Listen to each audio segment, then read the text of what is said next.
Hello friends, आप देख रहे हैं आपका चैनल शेयर बाजार विद आयुष। और दोस्तों बात करेंगे इस वीडियो में ऑफिस स्पेस सॉल्यूशंस आईपीओ के बारे में। तो दोस्तों ऑफिस स्पेस सॉल्यूशंस आईपीओ का आज फर्स्ट डे था और फर्स्ट डे कंप्लीट हो चुका है। कितना सब्सक्रिप्शन आया है सब कुछ दोस्तों हम इस वीडियो में समझने वाले हैं। 10 रुपये की दोस्तों इसकी फेस वैल्यू है। कुल मिलाकर 364 से 383 रुपीज़ का प्राइस बैंड है। 39 शेयर्स का लॉट साइज है। कुल मिलाकर 598 करोड़ का दोस्तों ये इशू है, जिसमें से 128 करोड़ का फ्रेश इशू और बचा हुआ बाकी का ऑफर फॉर सेल 470.93 करोड़ का। इसमें कंपनी ने अपने एम्प्लॉयज़ के लिए 36 रुपीज़ पर शेयर का डिस्काउंट भी रखा है। और लिस्टिंग कहाँ पर होगी? दोनों एक्सचेंजेस पर होगी, बीएसई एनएसई दोनों के ऊपर। ये बात ध्यान रखिएगा। 27 को जाकर ये जो इशू है वो क्लोज होने वाला है। अब सबसे दोस्तों हम समझते हैं कि एक लॉट लगाने के लिए कितने रुपीज़ आपको पे करने पड़ेंगे। सो फ्रेंड्स, इस इशू में एक लॉट लगाने के लिए कुल मिलाकर आपको 39 शेयर्स मिल रहे हैं, जिसमें आपको 14,937 रुपीज़ पे करने पड़ेंगे।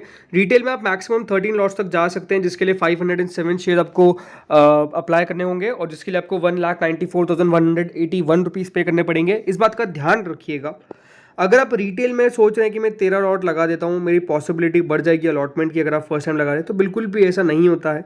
आप भली दोस्तों 12 लॉट लगाइए, 10 लॉट लगाइए या फिर 13 लॉट लगाइए या फिर सिर्फ एक लॉट लगाइए, रिटेल में इससे कुछ फर्क नहीं पड़ता है। अगर आपने फॉर एग्जांपल 13 लॉट्स लगा दिया और आपको अलॉटमेंट आ जाता है तो क्या मुझे 13 लॉट के 13 लॉट मिलेंगे? बिल्कुल भी नहीं। रिटेल में अगर ओवर सब्सक्रिप्शन हो जाता है तो आपको 13 लॉट की जगह कितने लॉट मिलेंगे? Single lot. बाकी का पैसा आपको रिफंड कर दिया जाएगा। तो बेटर क्या है कि आप रिटेल में go for single lot only. ज़्यादा लॉट लगाने का कोई भी मतलब नहीं निकलता, क्योंकि आपको अलॉटमेंट सिंपली एक ही लॉट का आएगा। फिर अगर आपको लगाना है तो आप एचएनआई कैटेगरी में जा सकते हैं। अगर आपको ज़्यादा लॉट्स चाहिए तो फिर आप स्मॉल एचएनआई कैटेगरी में जाइए, जिसमें आपको 14 लॉट्स के लिए अप्लाई करना पड़ेगा, जिसके लिए 2,09,118 रुपीज़ आपको पे करने पड़ेंगे। राइट, तो ये यहाँ पर आपको पता चल सकता है। बाकी स्मॉल एचएनआई में मैक्स 66 लॉट तक जा सकते हैं। फिर बिग एचएनआई में अगर जाना है तो 67 लॉट्स के लिए जाना पड़ेगा, जिसमें आपको 2613 शेयर्स के लिए अप्लाई करना है और जिसके लिए आपको 10,0779 रुपीज़ पे करने पड़ेंगे। तो फिर आपको समझ में आ चुका होगा कि हर लॉट में कितने कितने रुपीज़ पे करने हैं। अब जरूर दोस्तों ये इशू पूरा 600 करोड़ का है, मतलब 600 करोड़ से कुछ कम, लेकिन कितना पोर्शन हर एक कैटेगरी को दिया गया है। तो दोस्तों कंपनी ने ऑलरेडी अपने एंकर इन्वेस्टर से 45%, 44.83% to be honest, to be precise कहूँगा, यहाँ पर कंपनी रेस करे। बट जरूर देखिए, आप कह सकते हैं यहाँ पर कि जो एंकर इन्वेस्टर्स है उनको इतना बड़ा पोर्शन क्यों मिला। इसके पीछे का रीजन है दोस्तों, कंपनी क्या है? एक लॉस मेकिंग कंपनी है।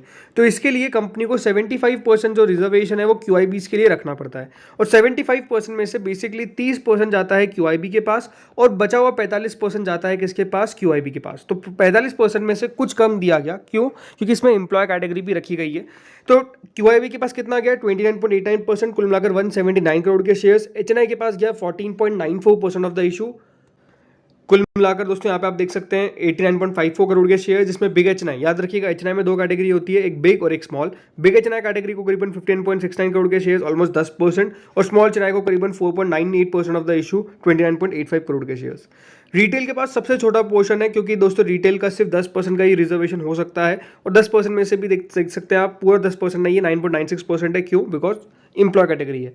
कुल मिलाकर रिटेल को 59.69 करोड़ के शेयर्स दिए गए हैं। एम्प्लॉय कैटेगरी को 0.37% ऑफ द इशू दिया गया है और इस तरीके से कंपनी ने पूरे जो अपना इशू है उसको बांटा है। तो फिर आपको समझ में ये सब कुछ आ चुका होगा। अब सबसे इंपॉर्टेंट हम पड़ाव पर आ चुके हैं, जिसमें हम बात करेंगे किस पर? सब्सक्रिप्शन पे।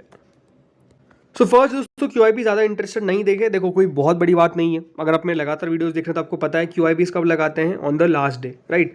लास्ट डे जब होगा, जब दोस्तों क्यूआईबी जो है वो बेसिकली इस इशू में पैसा लगाएंगे। तो अभी लास्ट डे नहीं है, इसलिए दोस्तों क्यूआईबी का पैसा आपको बहुत ज़्यादा नहीं दिख रहा है।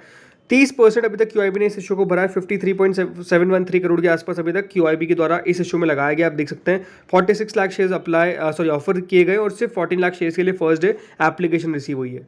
इसके बाद दोस्तों कैटेगरी आती है एचएनआई की, और एचएनआई तो पीछे नहीं है। 2.77 टाइम्स के आसपास अभी तक दोस्तों एचएनआई कैटेगरी सब्सक्राइब हो चुकी है। कुल मिलाकर आप देख सकते हैं 23,37,000 शेयर्स ऑफर किए गए थे और 64,79,000 शेयर्स के लिए एप्लीकेशन आई। 248 करोड़ रुपीस अभी तक दोस्तों एचएनआई कैटेगरी में लगा दिया गया है। जिसमें बात करता हूं बिग एचएनआई की, तो बिग एचएनआई कैटेगरी दोस्तों कुल मिलाकर 2.40 टाइम्स इस इशू को भर चुकी है। कुल मिलाकर 248 में से 143 करोड़ सिर्फ दोस्तों किसके द्वारा आए हैं? बिग एचएनआई के द्वारा। आप देख सकते हैं 15 लाख शेयर ऑफर किए गए थे और ऑलमोस्ट 37 लाख शेयर्स के लिए एप्लीकेशन आ जाती है।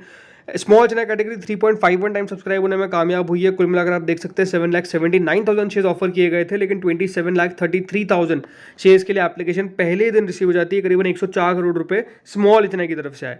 इसके बाद आती है रिटेल कैटेगरी, जो सबसे आगे है। 6.10 टाइम के आसपास दोस्तों रिटेल पोर्शन जो है वो सब्सक्राइब होने में कामयाब हुआ है।